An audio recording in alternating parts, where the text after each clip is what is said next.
월요일 모닝 미팅 시작하도록 하겠습니다. 먼저 전일 마감 시황 및 증시 동향 발표가 있겠습니다. 임정원 연구원입니다. 네, 안녕하세요. 시황팀 임정원입니다. 전일 증시 동향 정리하겠습니다. 어제 국내 증시는 엔비디아 실적 실망감을 반영하면서 양시장 1% 내외 하락세를 보였습니다.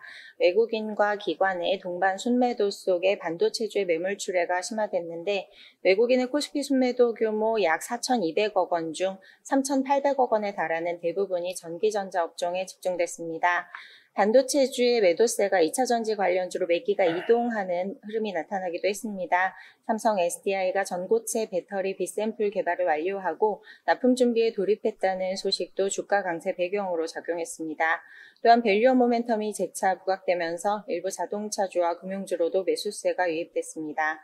현대차는 지난 수요일 4조 원 규모의 자사주 매입 계획과 순이익의 35%에 달하는 주주 환원 계획을 발표했습니다. 다음 해외 증시입니다.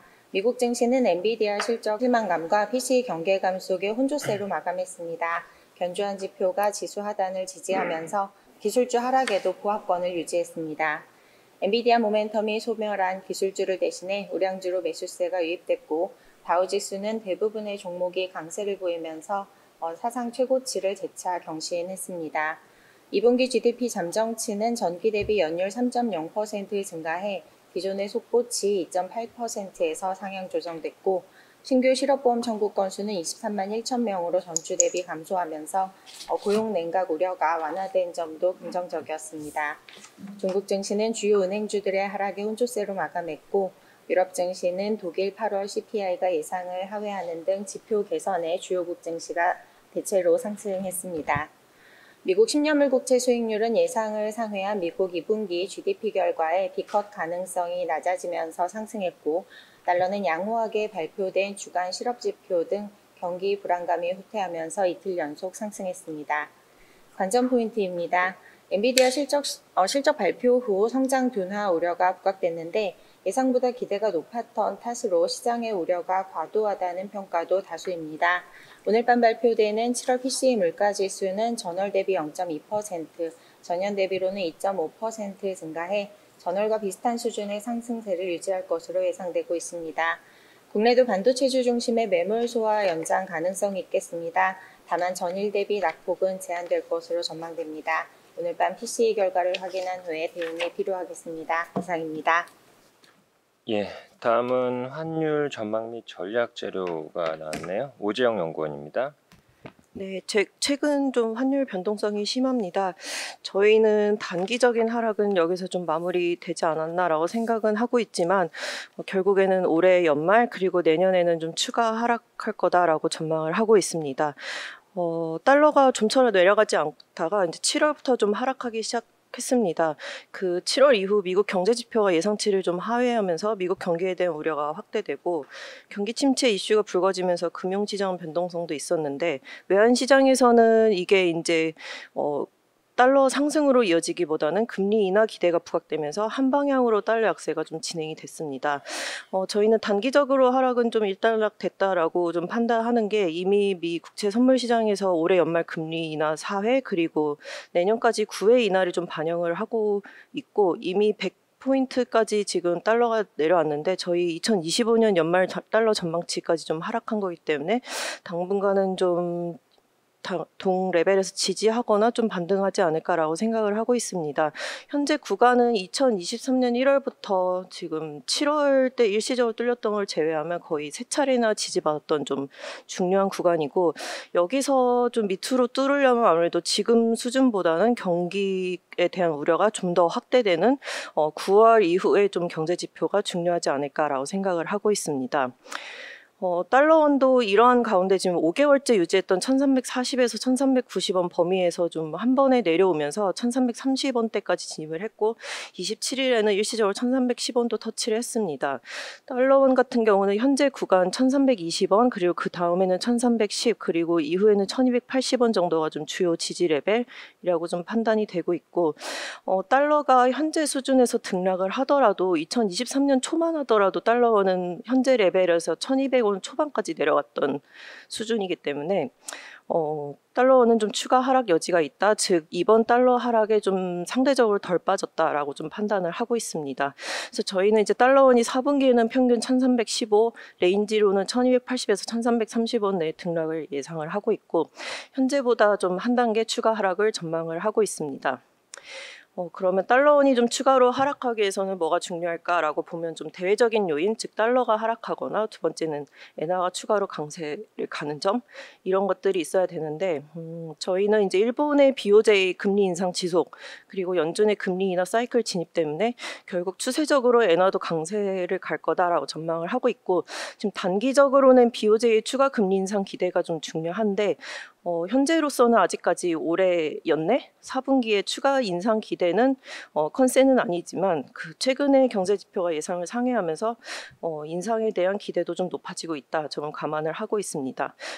저희가 연말에는 달러엔 현재 수준이 140에서 145엔 내외 수준 등락 예상하고 있고 달러원 같은 경우는 1,310에서 1,320 내외까지 하락을 가능하다라고 전망을 하고 있습니다. 자세한 내용을 레포트를 참조해 주세요. 감사합니다. 예, 다음은 주식 시황 자료입니다. 하인한 연구원입니다. 안녕하십니까. KB증권 시황 담당 하인환입니다. 오늘은 바이오와 관련된 자료 말씀드리도록 하겠습니다. 어제 바이오 관련된 자료를 하나 발표를 했었는데 인플레이션 둔화와 상승의 중복수혜를 받을 수 있다라는 내용이었습니다. 경제 전체의 인플레이션 둔화로 인해서 금리가 하락하면서 주식시장의 할인율이 하락하고 있지만 헬스케어 산업에서는 오히려 인플레이션이 관찰되며 피해 상승이 즉 가격의 상승이 진행되고 있다는 점에 주목을 했습니다. 따라서 헬스케어 산업은 주식의 관점에서는 할인율 하락의 수혜를 받은과 동시에 산업 자체의 관점에서는 경제 전체의 인플레는 둔화하는 중에 산업 인플레이션 상승에 따른 성장의 수혜를 받고 있다는 점에서 인플레이션의 중복 수혜로 접근할 수가 있겠습니다. 그리고 하나 더 추가적으로 오늘 내용을 작성을 해봤습니다. 바이오 산업은 통상 이제 소비 쪽으로 얘기를 합니다. 하지만 저는 이 바이오 업종이 지금 투자의 시대의 수혜를 계속해서 받고 있다라고 생각합니다. 저희 KB증권에서는 2022년부터 투자의 시대에 대한 아이디어를 얻기 위해서 다르파라는 미국 국방부 산하의 연구기관 예산을 참고하고 있습니다. 그리고 그 실용성에 대해서는 매우 뛰어나다는 점을 점차 국내 투자자들도 인지하고 있는 듯한데 2022년 말에 작성했던 자료에서는 반도체 후공정 패키징 기술에 대해 주목할 것을 제시를 했었고요. 2023년 말에 발간한 자료에서는 방산과 우주항공 그리고 2024년 4월 말에 발간했던 자료에서는 즉 예산 증가율 2024 회계연도부터 2025 회계연도의 예산 증가율 상위 항목은 우주항공과 메디컬 분야였습니다. 당시에는 자료 주제가 우주항공이었기 때문에 우주항공만 강조를 해드렸었는데 사실 우주항공 다음으로 예산 증가율이 높았던 항목이 메디컬이었다라는 점도 확인할 필요가 있겠습니다. 이는 즉 미국 정부에서 패권 전쟁의 관점에서도 이 바이오 분야에 대해서 투자를 늘려가고 있다라는 쪽으로 이해하실 수가 있겠습니다. 따라서 이 바이오 업종을 소비의 관점으로도 접근할 수가 있겠지만 이 투자의 시대에 수혜를 받는 그런 산업으로도 이해할 수가 있겠습니다. 이상입니다. 예, 다음은 기업 및 산업 분석 순서입니다. 두산 바켓 관련된 자료가 있는데요. 정동희 연구원입니다. 안녕하세요. 조선기기업종 담당 정동익입니다. 두산 바켓이 기존의 상장 폐지 결정을 철회했습니다. 두산그룹은 어제 조회 공시 답변을 통해서 기관 투자자의 우려 등을 종합적으로 고려해서 두산 로보틱스와의 포괄적 주식 교환 계약을 해제하기로 결정했다고 밝혔습니다. 이에 따라서 두산 바켓의 입장에서는 대주주가 두산 에너빌리티에서 두산 로보틱스로 바뀌는 단순한 이벤트로 전환이 되었고요. 최대 주주 변경 외에 다른 변화는 없습니다. 다만 최대 주주가 아직 충분한 규모의 매출이 발생하고 있지 않은 상황에서 R&D 및 캐펙스에 대한 니즈가 크고 차입금 상환에 대한 부담도 발생하게 되는 상황이기 때문에 고배당에 대한 유인이 클 것으로 판단이 되는데요. 이는 소액주주들에게도 긍정적일 것으로 판단이 됩니다.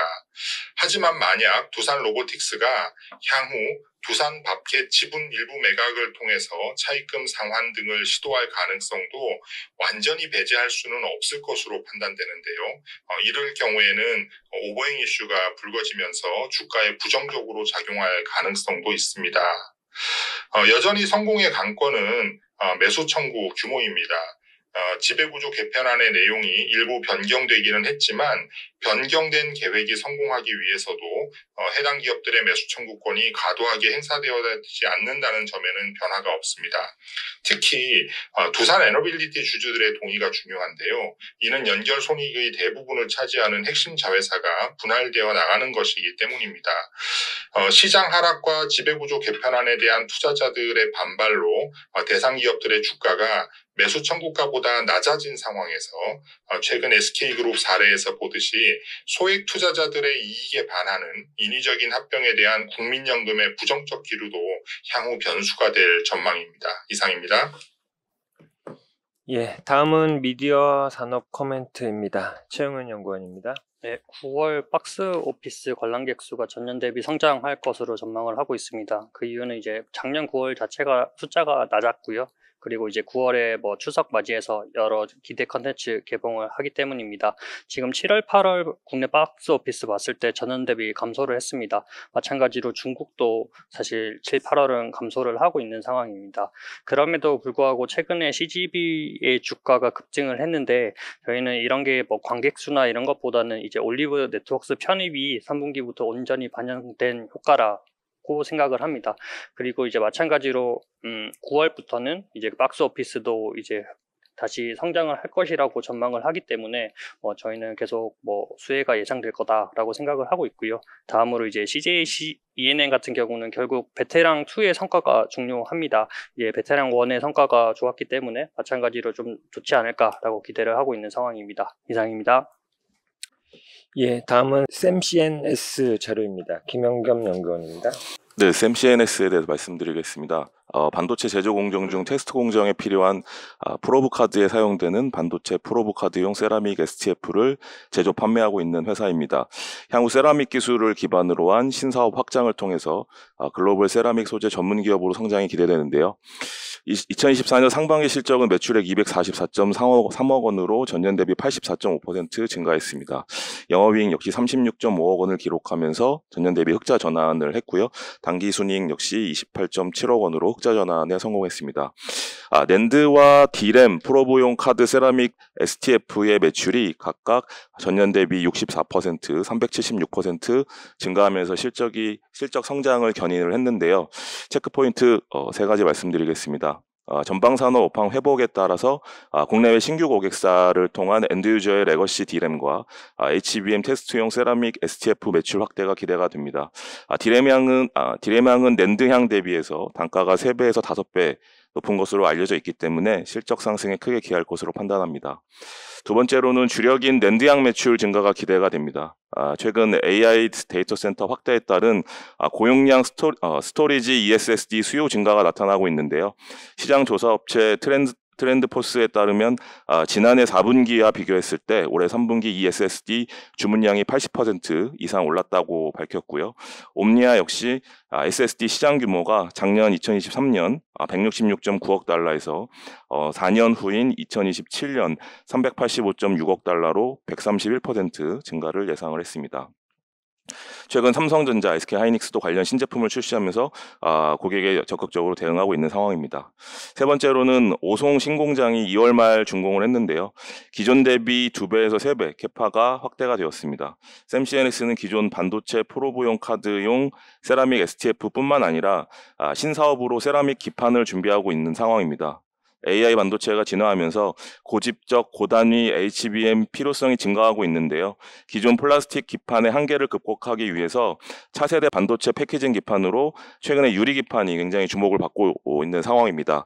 하지만 세라믹 기판 역시 상용화 시점이 유리 기판보다 더 빠를 것으로 보이기 때문에 세라믹 기판에 주목하셔야 됩니다. 리스크 요인으로는 공장 이전에 따른 비용 증가, 그리고 전환사채 전환에 따른 수급 이슈가 존재합니다. 이상입니다. 다음은 아마존닷컴 관련된 자료입니다. 강성진 연구원입니다. 안녕하세요. 미국 기업 아마존닷컴에 대한 투자 의견과 목표 주가 업데이트 말씀드리겠습니다. 저희는 투자 의견 바이 그리고 목표 주가 $209 그대로 유지를 합니다. AWS 사업을 중심으로 해서 2024년, 2025년 영업이익 전망치를 각각 18.8%, 12% 상향하지만 웹 상승을 반영을 해서 목표 주가는 기존과 동일하게 유지를 합니다.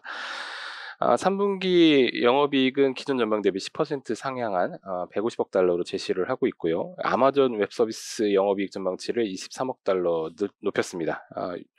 상반기에 나타난 실적을 봤을 때 고객들의 클라우드 전환이 빠르고 그리고 AI 활용에 대한 수요도 굉장히 강해서 이를 반영해서 아마존 웹서비스 매출액 전망치를 기존 대비 4.4% 상향을 했고, 아마존이 지속적으로 서버 내구 연한에 대한 기준을 연장을 하고 있습니다. 그래서 아마존 웹서비스 영업이익에 대한 가정치도 기존 30%에서 37%까지 상향 조정을 했습니다. 반면 이 이커머스 사업인 북미랑 해외 쪽에서의 영업이익 전망치는 다 하향 조정을 했는데, 소비자들이 싼 물건을 찾는 트렌드가 강하다 이렇게 코멘트를 하고 있고요. 평균 판매 단가 떨어지고 있다. 그리고 이제 인공위성 투자 관련된 비용, 그리고 이제 주식 보상 비용 관련된 비용 등으로 인해서 수익성 저하가 나타나고 있는 부분을 반영을 했습니다. 앞서서 말씀드린 것처럼 아마존 웹서비스에서의 빠른 성장이 이제 하반기에도 계속될 거로 보고 있는데, 2분기 말 기준으로 백로그가 1년 전 대비 19%나 늘어 있고, 아마존 측의 설명에 따르면 아직 잠재 고객 전체라고 할 수 있는 IT 서비스 전체에서 10% 정도가 클라우드로 전환이 돼 있다. 그리고 하반기에 나오는 딥러닝 트레이닝 칩 새로 도입되면 가성비 확보 가능하다. 이렇게 아마존 측은 전망을 하고 있는 상태입니다. 24년 영업이익 전망치 기존 대비해서 18.8% 상향한 $647억 달러 기록할 것으로 예상합니다. 이상입니다. 예, 이상으로 오늘 준비된 자료 발표를 모두 마쳤습니다. 감사합니다.